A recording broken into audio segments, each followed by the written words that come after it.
reading. If you've ever wanted to read the Bible every morning or read the entire Bible, you are in the right place because we're following a beautiful year in the Bible. It's a 52-week Bible study for women, and it puts sections of scripture into weekly themes. This whole week is about the greatness of God. We're on week 39. Today we're reading all of Obadiah, which last night I got in, was a little curious about it, got into some information about it that I want to share with you guys, but I'll wait and share that at the end. I'll share a bit now, but then also I'll share more at the end if you want to hang around for that. I know a lot of you are here just for the Bible reading, so I want to make sure I get to that first for you guys. But Obadiah was sent, he was a prophet, and he had a tough message to deliver. It is the shortest book in the Old Testament with only 21 verses, but it has one of the most powerful messages of kind of like, better get it together type of thing.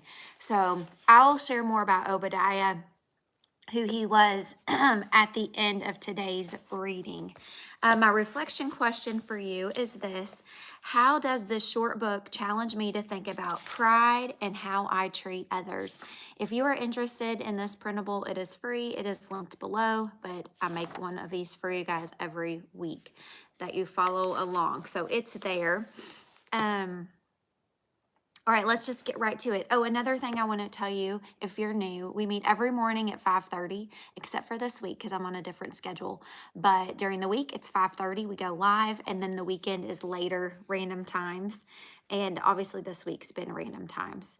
And then another thing I wanted to share with you was as soon as this video is over, we go into a finisher where we dig a little bit deeper into the scripture and we get curious about it. And we have more of a Bible study on top of our Bible reading at that time. So, where is my, oh, there it is. All right, sorry, making sure I've got everything I need. All right, well, let's just read Obadiah. So, the vision of Obadiah. This is what the sovereign Lord says about Edom. We have heard a message from the Lord. An envoy was sent to the nations to say, rise, let us go against her for battle.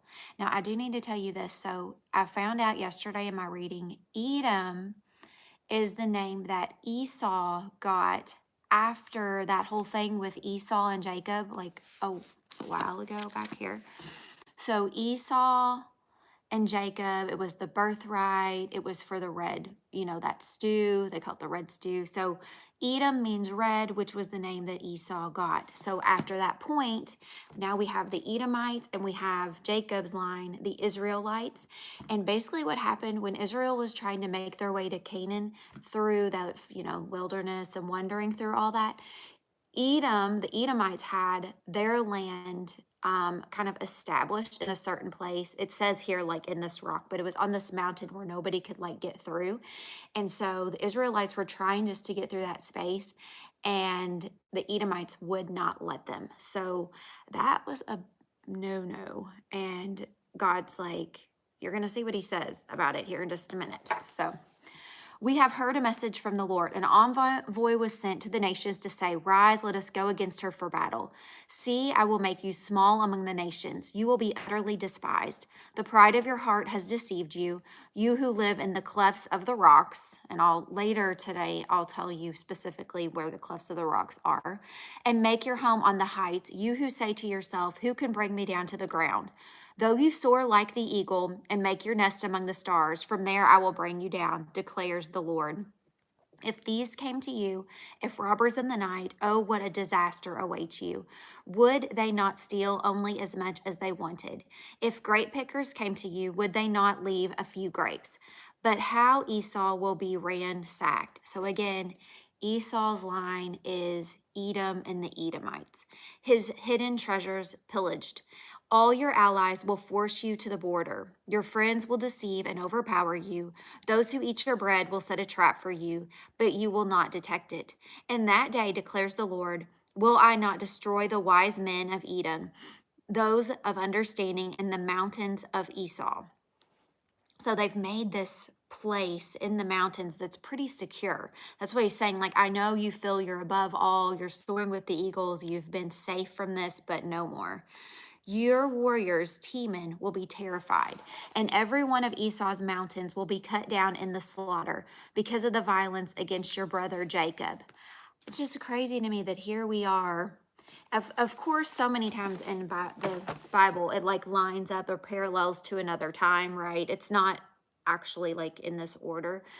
But when I was going to read this today, I never thought that this would tie in with Jacob and Esau. Like that was a cool surprise for me. Because of the violence against your brother Jacob, you will be covered with shame. You will be destroyed forever. On the day you stood aloof while strangers carried off his wealth and foreigners entered his gates and cast out lots for Jerusalem, you were like one of them. You should not gloat over your brother in the day of his misfortune, nor rejoice over the people of Judah in the day of their destruction, nor boast so much in the day of their trouble. You should not march through the gates of my people in the day of their disaster, nor gloat over them in their calamity, in the day of their disaster, nor seize their wealth in the day of their disaster. You should not wait at the crossroads to cut down their fugitives, nor hand over their survivors in the day of their trouble. The day of the Lord is near for all nations. As you have done, it will be done to you. Your deeds will return upon your own head. Just as you drank on my holy hill, so all the nations will drink continually. I need to jot this down. Verse 15. So I jot down verses that stand out to me. So when we go and do our study here in a minute, we call it our finishers, so we can dig in, be a little bit more curious. I like to have these verses jotted down that kind of popped out. They will drink and be as if they had never been. But on Mount Zion will be deliverance. It will be holy, and Jacob will possess his inheritance. Jacob will be a fire and Joseph a flame. Esau will be stubble, and they will set him on fire and destroy him. There will be no survivors from Esau. The Lord has spoken. People from the Negev will occupy the mountains of Esau, and people from the foothills will possess the land of the Philistines. They will occupy the fields of Ephraim and Samaria, and Benjamin will possess Gilead. This company of Israelite exiles who are in Canaan will possess the land as far as Zarephath. The exiles from Jerusalem who are in Shepherad will possess the towns of the Negev. Deliverers will go up on Mount Zion to govern the mountains of Esau, and the kingdom will be the Lord's. Okay, well, as promised, let's find it in here. This Bible, New American Standard, Expanded Edition, it has information always at the beginning of the Bible. So I know it's a little bit difficult for you to see that, but basically it tells you about the book of Obadiah, the author, the time. It'll give the Christ of Obadiah, keys to Obadiah, so it goes out specific scriptures here, and a survey of Obadiah. So it doesn't matter what chapter it is. This could be John or it could be Genesis. It'll go through that at the beginning. Oh, and I love this. It kind of gives a timeline where it shows where it's at historically as well. Okay. I got a tickle in my nose, sorry.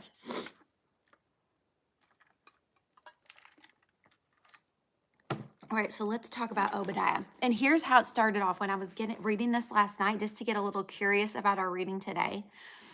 It says, the struggle that began in the womb between twin brothers, Esau and Jacob, eventuates in a struggle between their respective descendants, the Edomites.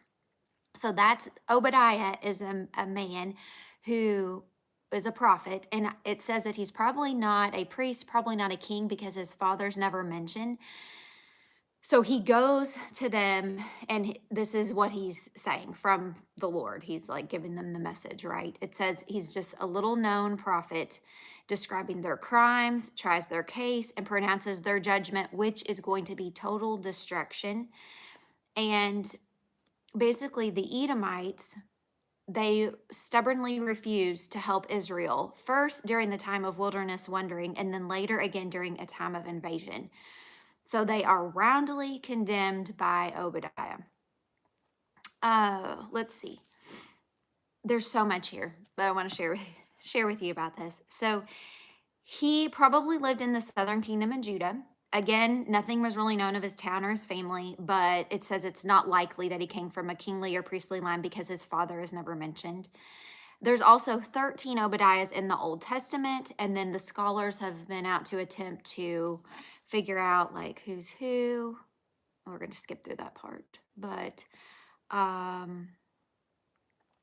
let's talk about this. Okay, the history of Edom began with Esau, who was given the name Edom red because of the red stew for which he traded his birthright. So then Esau, if you remember in like the first 5 verses, talked about them being in the mountainous crags. So Esau then moved to the mountainous area of Seir. So he absorbed the Horites, the original inhabitants. Edom, so now we've got Esau is Edom, right? Edom refused to allow Israel to pass through their land. And we've got the Edomites, because obviously Esau, like at some point, dies.